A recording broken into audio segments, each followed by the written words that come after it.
Assalamualaikum warahmatullahi wabarakatuh. Perkenalkan, nama saya Juhrianti dengan NPM 020321111002. Saya dari kelompok 1 akan menjelaskan materi tentang konsep pembangunan ekonomi pedesaan. Baik, langsung saja materi yang pertama, yaitu definisi pembangunan ekonomi pedesaan. Definisi pembangunan bisa dipahami sebagai suatu proses perbaikan kondisi hidup dari seluruh populasi yang tinggal di wilayah atau negara tertentu. Pengertian desa juga dapat dilihat dari segi undang-undang berdasarkan Undang-Undang Nomor 6 Tahun 2014 tentang desa. Pengertian desa yakni desa adalah kesatuan masyarakat hukum yang memiliki batas-batas wilayah dan memiliki kewenangan untuk mengatur serta mengurus kepentingan masyarakat setempat yang diakui dan dihormati dalam sistem Negara Kesatuan Republik Indonesia. Adapun pengertian pembangunan pedesaan adalah suatu perbaikan yang terjadi secara menyeluruh.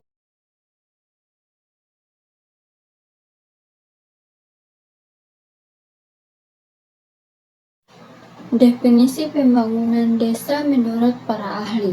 Menurut Katarsasmita tahun 2001, pembangunan desa pada hakikatnya merupakan upaya yang dilakukan oleh masyarakat bersama-sama, pemerintah terutama dalam memberikan bimbingan, pengarahan, bantuan, pembinaan, dan pengawasan agar ditingkatkan kemampuan masyarakat dalam usaha menaikkan taraf hidup kesejahteraannya. Menurut Suparno tahun 2001, pembangunan desa merupakan upaya yang dilakukan dalam rangka imbang sewajarnya antara pemerintah dengan masyarakat, di mana pemerintah wajib menyediakan sarana, prasarana, dan masyarakat yang mengembangkan kemampuan sendiri. Menurut Ahmadi tahun 2001, pembangunan desa adalah perpaduan serasi antara kegiatan partisipasi masyarakat dalam pihak dan kegiatan pemerintah di satu pihak. Tujuan pembangunan ekonomi pedesaan.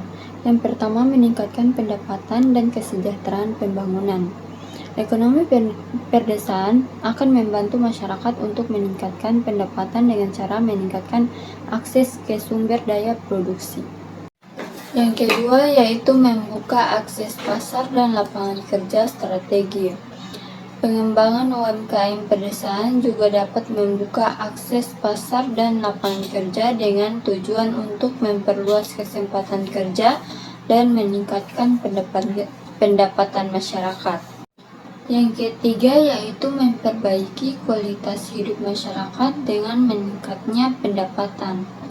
Masyarakat pedesaan akan memiliki akses kepada pelayanan kesehatan dan pendidikan yang lebih baik sehingga dapat meningkatkan kesejahteraan dan mengurangi kemiskinan.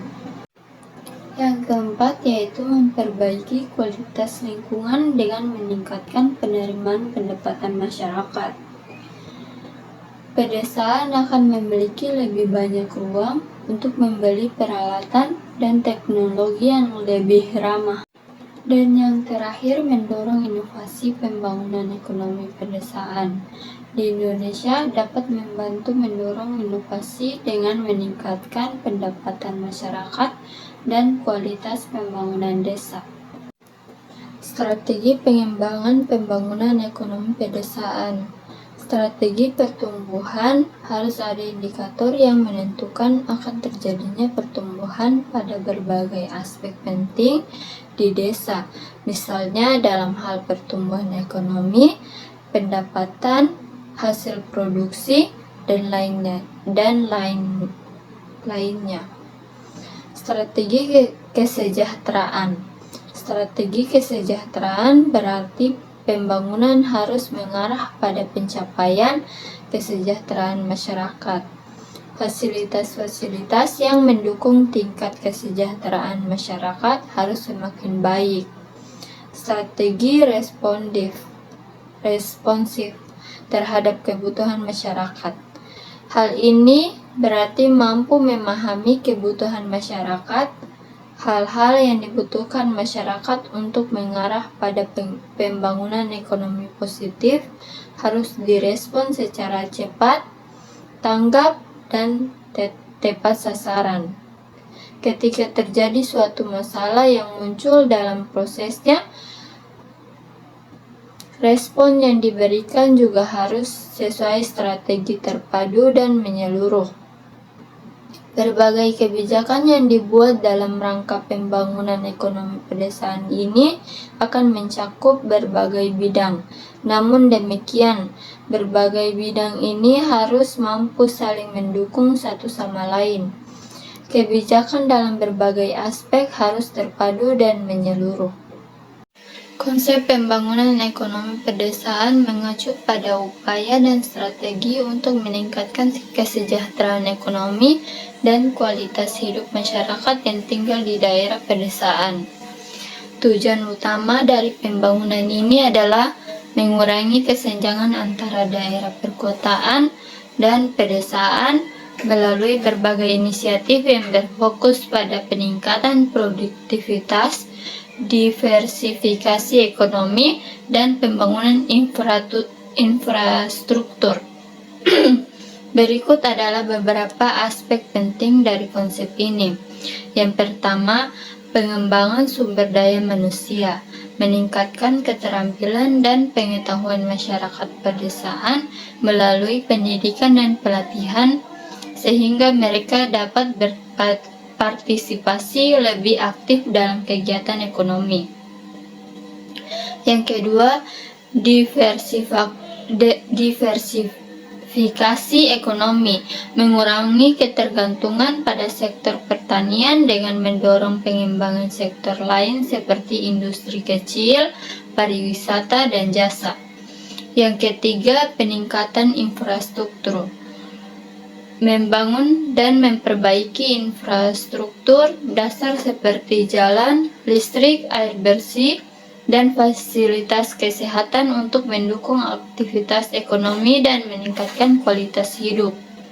Yang keempat, akses ke pembiayaan, memfasilitas akses masyarakat pedesaan terhadap kredit dan pembiayaan yang diperlukan untuk mengembangkan usaha kecil dan menengah. Yang kelima, yaitu pemberdayaan komunitas, mendorong partisipasi aktif masyarakat dalam memproses perencanaan dan pelaksanaan pembangunan, serta memperkuat kelembagaan lokal untuk mendukung keberlanjutan pembangunan. Yang keenam, pemanfaatan teknologi, menerapkan teknologi yang sesuai untuk meningkatkan efisiensi dan produktivitas di sektor-sektor utama seperti pertanian, serta mendukung pemasaran produk lokal. Yang ketujuh yaitu pengelolaan sumber daya alam, mengelola sumber daya alam secara berkelanjutan untuk memastikan keseimbangan antara pertumbuhan ekonomi dan pelestarian lingkungan. Pembangunan ekonomi pedesaan memerlukan pendekatan holistik yang melibatkan kerjasama antara pemerintah, sektor swasta, dan masyarakat lokal untuk mencapai hasil yang berkelanjutan dan inklusif. Kesimpulannya, pembangunan ekonomi pedesaan bertujuan untuk menciptakan pertumbuhan yang berkelanjutan dan merata, mengurangi kesenjangan antara daerah, perkotaan, dan pedesaan, serta memperkuat ekonomi lokal melalui pendekatan yang terintegrasi dan kolaboratif. Demikian dari saya, kurang dan lebihnya saya mohon maaf. Wabillahi taufiq wal hidayah. Wassalamualaikum warahmatullahi wabarakatuh.